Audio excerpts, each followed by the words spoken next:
संत सम्राट सदगुरु कबीर साहिब की।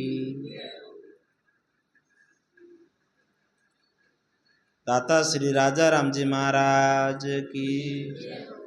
दाता श्री माला राम जी महाराज की। दाता श्री भोला राम जी महाराज की।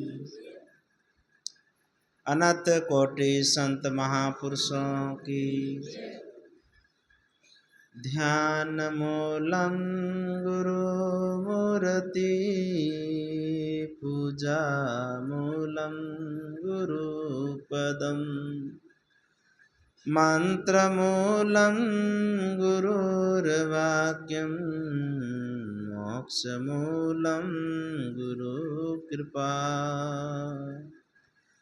मोक्ष मूलम गुरु कृपा।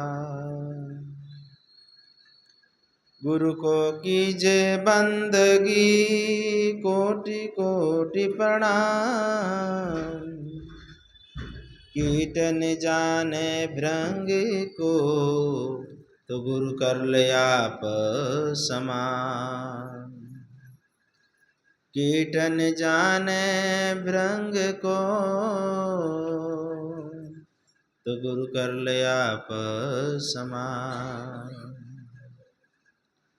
गुरु भक्ति कर देते हैं सकल पाप को नाश।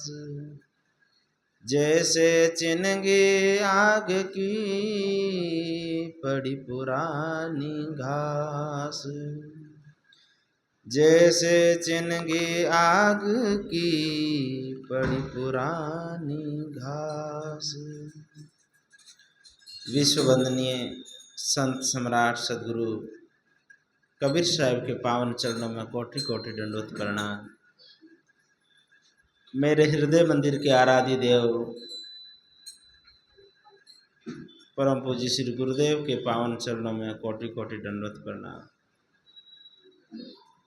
व्यासपीठ पे विराजमान परम पूज्य परम वंदनीय श्री साहिब जी के चरणों में कोटि कोटि दंडवत प्रणाम। सत्संग प्रेमी बंधुओं, भक्तिमती माताओं एवं प्यारे बच्चों,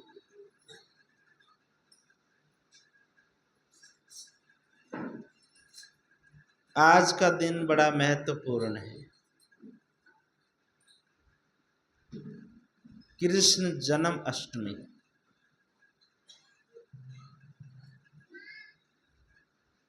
सनातन धर्म के जो दो बड़े अवतार हैं, प्रभु श्री राम और भगवान श्री कृष्ण,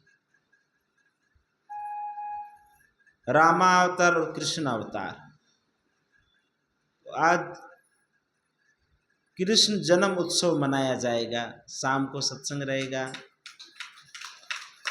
शाम को 12 बजे रात में भगवान श्री कृष्ण का जन्म उत्सव मनाया जाएगा।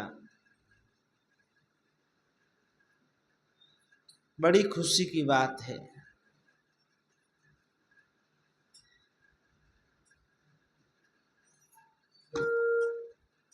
अपने भीतर कृष्ण का जन्म हो, वो सर्वश्रेष्ठ महत्वपूर्ण बात है। हर व्यक्ति के भीतर कंस है और कृष्ण है। भीतर कृष्ण का जन्म होता है तो कंस का नाश करता है। कंस अहंकार है और आत्मबोध कृष्ण का जन्म उत्सव है। अपन भीतर, बाहर तो अपन हर साल खुशी मनाते हैं, पर अपने भीतर कृष्ण उदय ही नहीं होता है। अपने भीतर जागरण होना चाहिए। बाहर के उत्सव पे इतनी खुशी होती है और भीतर का अगर जब कृष्ण जन्म हो जाए तो कितनी खुशी होगी। उस खुशी का कोई ठिकाना ही नहीं, उस खुशी का कोई गुणगान कर ही नहीं सकता है।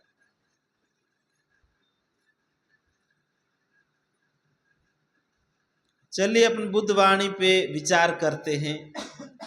जहां से कल बुद्धवाणी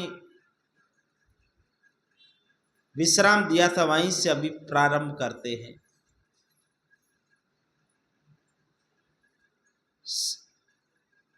राजकुमार सिद्धार्थ को वैराग्य से बचाने के लिए,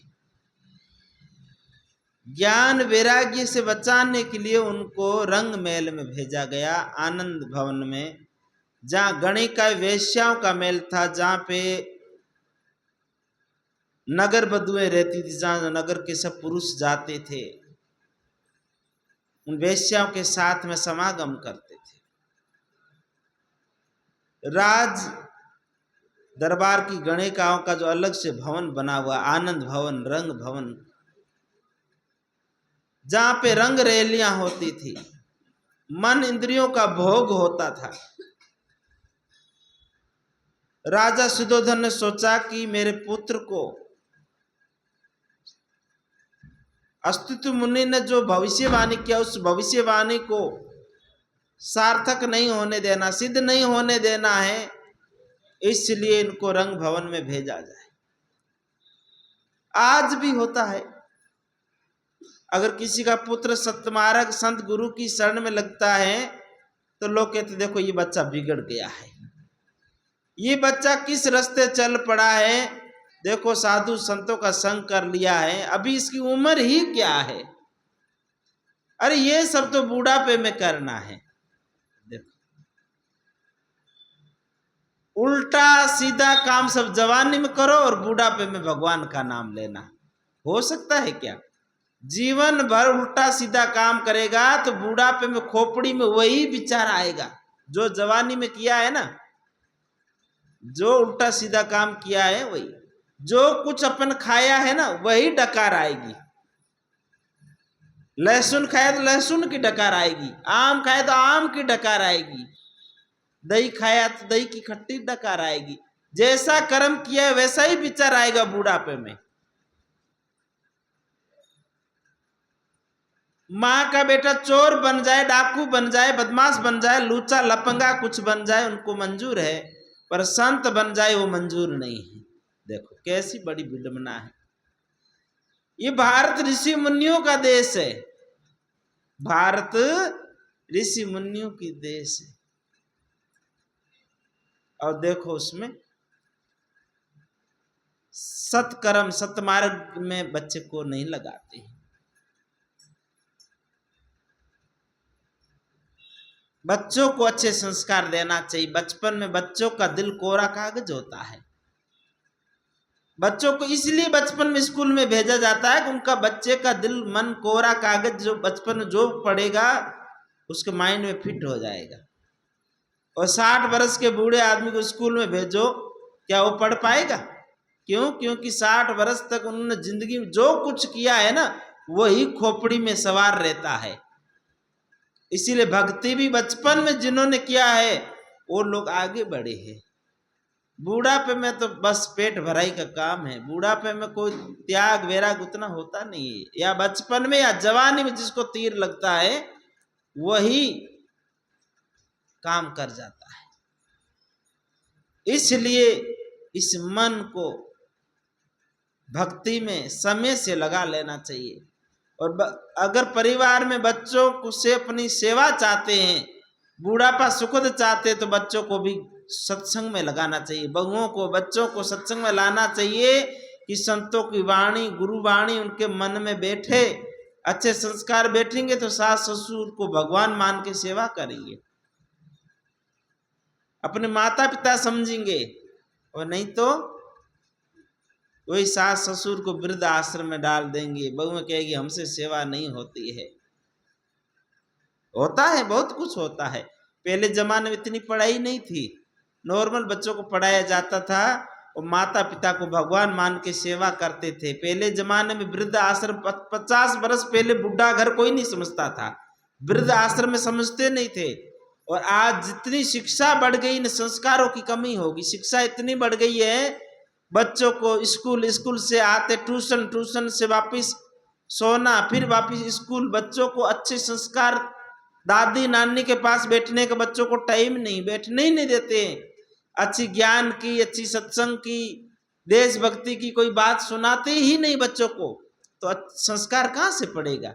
शिक्षा तो बहुत हो गई, इंग्लिश मीडियम में पढ़ रहे हैं बच्चे, पर पढ़ लिख करके गधे बन रहे हैं, अहंकारी बन रहे, माँ बाप को बुद्धू समझते हैं।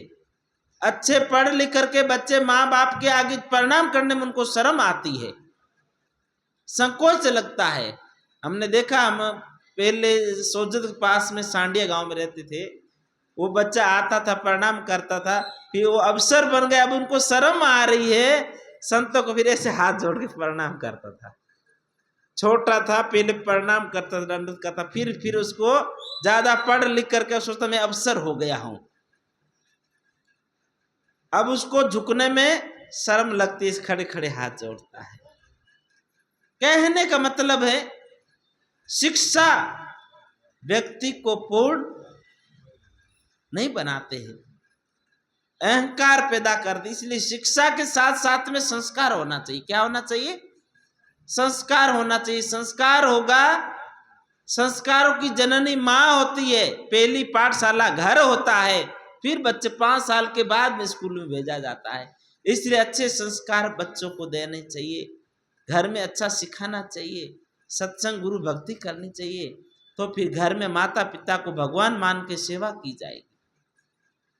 नहीं तो फिर माता पिता तक तिरस्कार किया जाता है। जहाँ संस्कार नहीं होता है ना, शिक्षा बहुत होती, संस्कार नहीं होता, धन बहुत है, कमी कुछ नहीं है, केवल कमी संस्कार होगी, इसलिए माँ बाप को वृद्ध आश्रम में डाल देते हैं।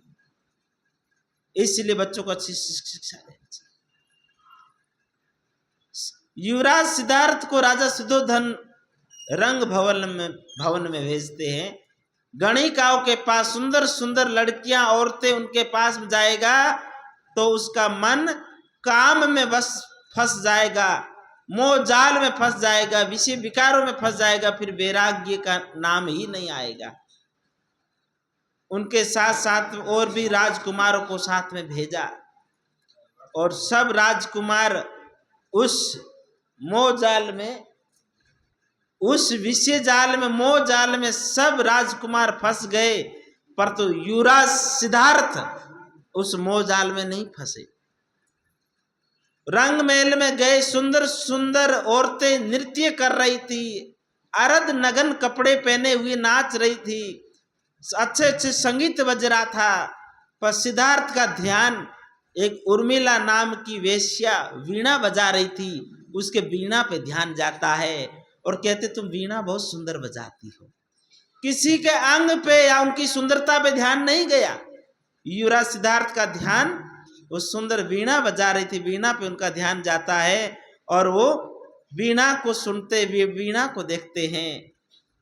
सब वेश्याएं नृत्य करती करती राजकुमार एक एक वेश्या को ले जाके रूम में चले जाते हैं और युवराज सिद्धार्थ उस उर्मिला गणिका के पास में बैठ जाते हैं।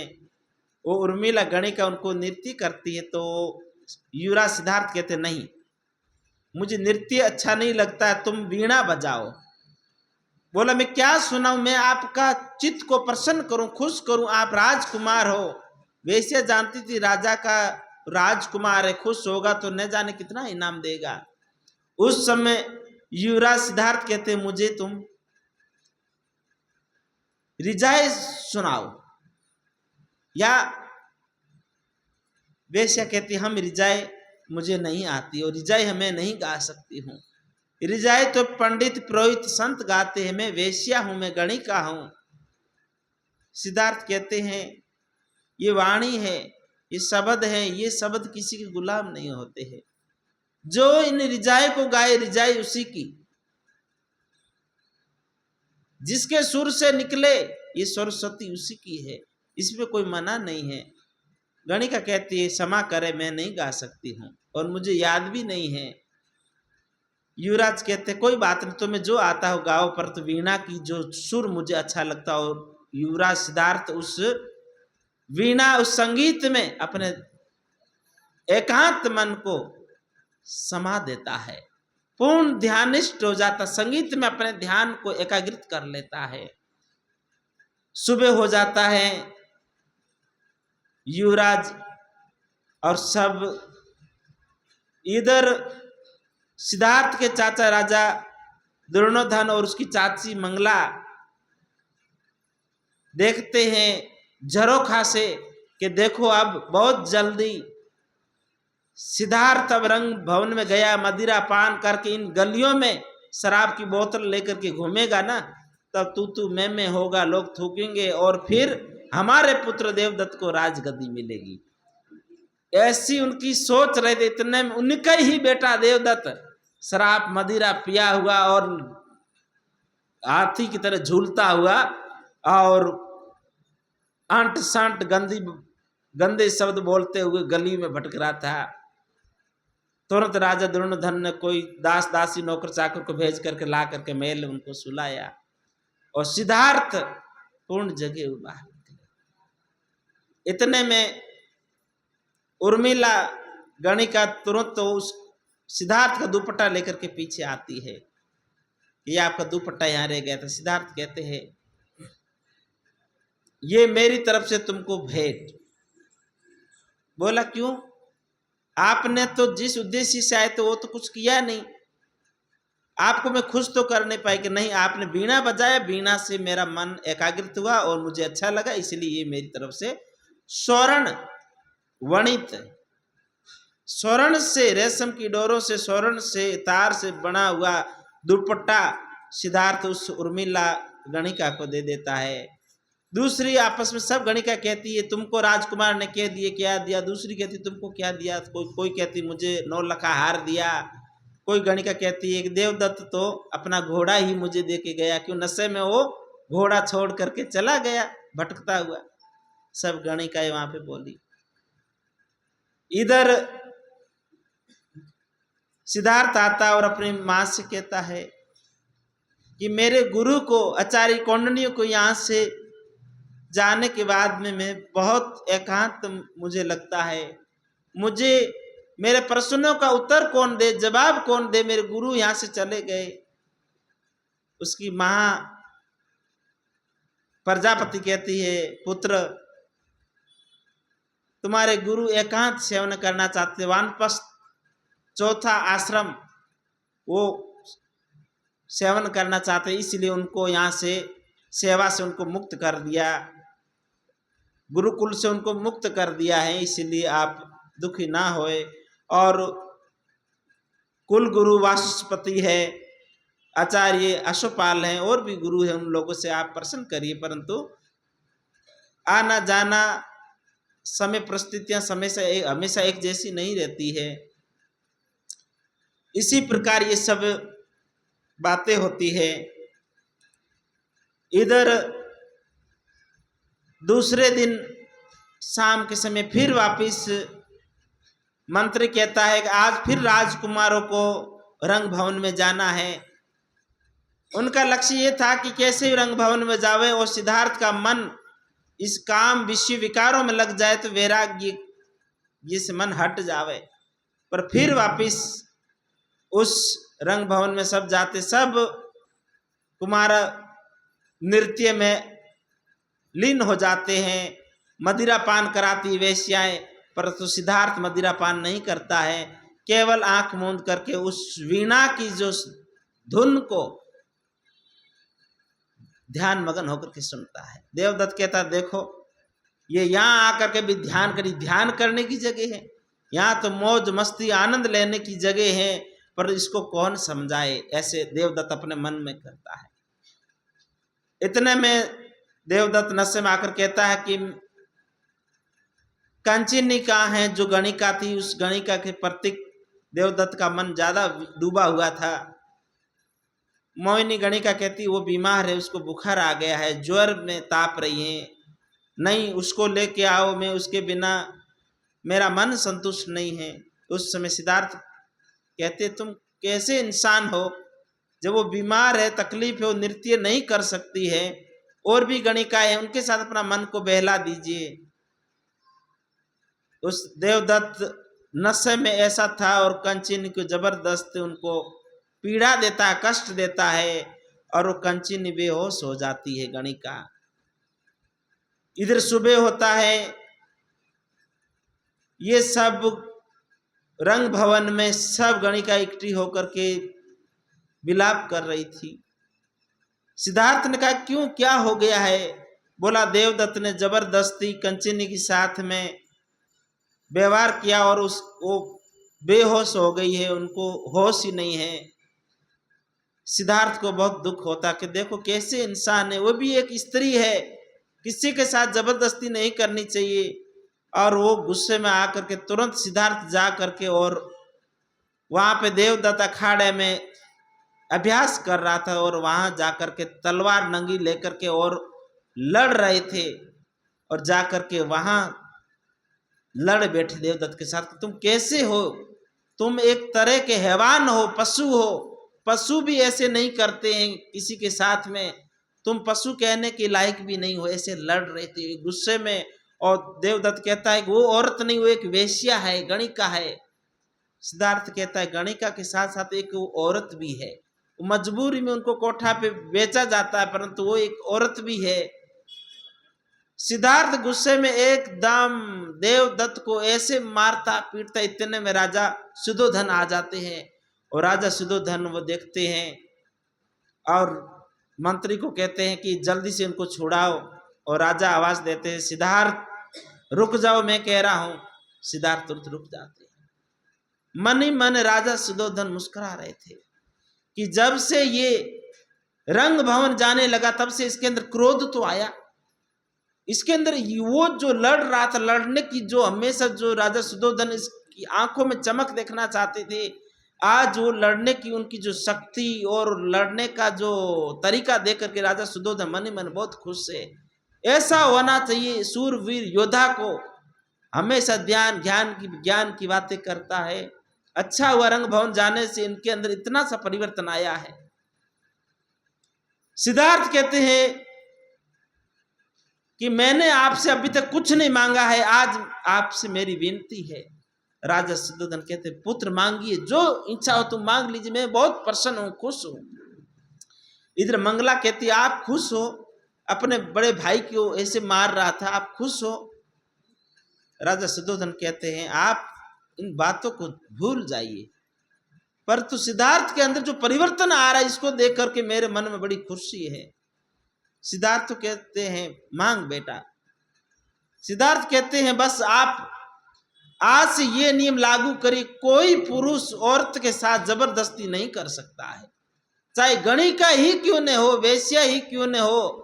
अगर उसकी मर्जी के बिना, इच्छा के बिना अगर पुरुष उसके साथ जबरदस्ती करता है तो उसको वही एक हत्यारे को जो दंड दिया जाता है वही दंड उस पुरुष को दिया जाएगा जो औरत के साथ जबरदस्ती। राजा सुधोधन कहते हैं पुत्र अभी मैं मंत्री को कहता हूं घोषणा करेगा और आज के बाद कोई इसी क्षण से कोई पुरुष कोई औरत के साथ में जबरदस्ती उसकी इच्छा के विरुद्ध कोई कार्य नहीं करेगा। इधर राजा सुधोधन कहते हैं कि इस नियम को तुरंत लागू किया जाए।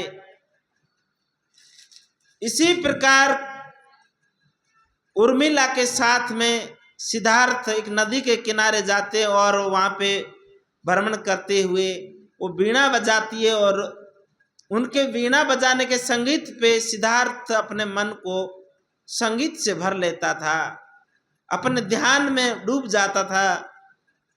उर्मिला कहती आपको मेरे रूप पे सबसे सुंदर गणिका उर्मिला थी, सब मेरे हुस्न के मेरे रूप के दीवाने होते पर आप तो मेरे ध्यान ही नहीं देते हो। सिद्धार्थ कहते ये फिजूल की बातों को छोड़ो, तुम्हारा संगीत बड़ा अच्छा लगता है। इधर वृक्षों से लिपटी हुई लताओं को देख करके गणिका कहती है उर्मिला देखिए ये लता किस प्रकार इस वृक्ष से लिपटी हुई है, ये वृक्ष एक पुरुष है और लता एक स्त्री है और इसका देखिए मिलन। सिद्धार्थ कहते हैं अच्छा ये कुदरत है, प्रकृति है, इसका अच्छा सुंदर वातावरण का लाभ लेना चाहिए। इसी प्रकार इनको मिलता हुआ देख करके एक कौशल नरेश का राजदूत बलदेव ये देख लेता है घटना को। बलदेव उस गणिका से प्रेम करता था उर्मिला से और ये देख करके उन्होंने आक्रमण कर दिया युवराज सिद्धार्थ के ऊपर और आक्रमण करते उस समय वो महल के अंदर अकेले होते हैं, दरवाजा अंदर से बंद होता है और सिद्धार्थ अपने सूरवीरता से उस सैनिक को, कौशल नरेश के सैनिक बलदेव को परास्त करके और उसके सीने पे बैठ करके उनको कर लेता है। उसका मुखौटा हटाता देखते हैं, बोले कहाँ का कौन है? तो कहता है मैं पहचान लिया, वही राजा कौशल नरेश का जो पत्र लेके आया था राज दरबार में। उन्होंने उसका मुखौटा हटाते ही सिद्धार्थ ने पहचान लिया, तुम तो कौशल नरेश के सैनिक हो बलदेव, यहाँ क्यों? तुरंत दरवाजा खोला, वहां से सब सैनिक आए, उसको पकड़ करके राजा दुर्योधन को पता चला और उनको कैद में बंद कर दिया। उर्मिला पैर पकड़ के सिद्धार्थ का रोती है। सिद्धार्थ कहते तुम क्यों रो रहे हो? कहते युवराज आप मेरे से पूछते थे कि आप किससे प्रेम करती हो, मैं यही मेरा प्रेमी, मैं इससे प्रेम करता हूं, आप कृपा करिए, आप इनका बचाव करिए। सिद्धार्थ कहते हैं कि मैं कैसे मान लूं तुम्हारा प्रेमी है, ये तो एक राजद्रोही है, देशद्रोही, इन्होंने आकर मेरे ऊपर आक्रमण किया, मैं राजकुमार हूं, मेरे ऊपर आक्रमण करने का क्या कार्य है? उर्मिला कहती है युवराज ये प्रेम का कारण है। प्रेमी अपनी प्रेमिका के साथ में दूसरे परपुरुष को देखता तो ईर्ष्या होती है, वो देख नहीं सकता, इसलिए उन्होंने आक्रमण किया है। परंतु आप रक्षा करिए, आप उनको बचाइए, कहीं उनको प्राण ही न छीन ले, उनको मार न दे। युवराज सिद्धार्थ कहते हैं कि मुझे विश्वास नहीं हो रहा, तुम क्या कह रही हो? गणिका और प्रेम करती हो? कि हाँ मैं इससे प्रेम करती। कैसे? उर्मिला कहती है हम नदी में नहाने के लिए गई थी और नहाते समय और मेरा पांव फिसल करके मैं ज्यादा गहरे पानी में चली गई और मैं बेहोश हो गई और पानी में बहते बहते मैं कौशल नरेश की नगरी में चली गई। वहां पे ये युवक ने मुझे बचाया और जैसे मेरा होश आया, आंख खुली तो इस पुरुष को देखा और इसकी आंखों से आंख हमारी मिली और मुझे प्रेम हो गया। इन्होंने मेरा प्राण बचाया था, उसी दिन से मेरा इनसे प्रेम हो गया, इसलिए आप इनकी रक्षा करिए। आपको विश्वास नहीं है, मैं जिभ्या झूठ बोल सकती है पर मेरी आंखें झूठ नहीं बोलती है। ये जिभ्या झूठ बोल सकती है पर मेरी आंखों में देखिए, मेरी आंखों में मेरी आंखें झूठ नहीं बोलती है। युवराज सिद्धार्थ कहते हैं अगर ऐसी बात है तो मैं तुम्हें वचन देता हूं, मैं उनको अभय दान दूंगा। युवराज सिद्धार्थ वहां पे बलदेव से मिलने जाते तो उसको बुरी तरह से हथकड़ियां लगा के हाथ को ऊपर बांध के और बुरी तरह से कोड़ों से उसको मार रहे हैं, खून से लहूलुहान हो गया था। युवराज सिद्धार्थ ने कहा कि इनको छोड़ दो, इसको पीटो मत, एकांत मुझे इनसे बात करना है। राजा दुर्योधन कहते इन्होंने तुम पे आक्रमण किया, इसका विश्वास नहीं कर सकते, तुमको अकेला इनके पास नहीं रहने दे सकते हैं। युवराज सिद्धार्थ कहते हैं एकांत आप घबराइए नहीं, और मेरा ये कुछ नुकसान नहीं करेगा, मुझे इनसे बात करना है। सब लोगों को एकांत करके वो बात करता बलदेव से कि तुमने मेरे पे आक्रमण क्यों किया? तो बलदेव कहता है कि कोई किसी की प्रेमिका के साथ में कैसे उनको देख सकते हैं? युवराज सिद्धार्थ कहते ये आपका भ्रम है, मेरी केवल वो मित्र है उर्मिला और मेरा कोई उनसे संबंध नहीं है। युवराज सिद्धार्थ उनको कहते आप विश्वास करिए मेरी बात पे, और अगर आप उन गणिका उर्मिला से ब्याह करेंगे? बलदेव कहता ब्याह मेरा कौन करवाएगा, मैं तो अभी मुझे तो कैद खाने में डाल दिया है। युवराज सिद्धार्थ कहते मैं तुम्हारा ब्याह कराऊंगा। कहता मैं ब्याह करूंगा।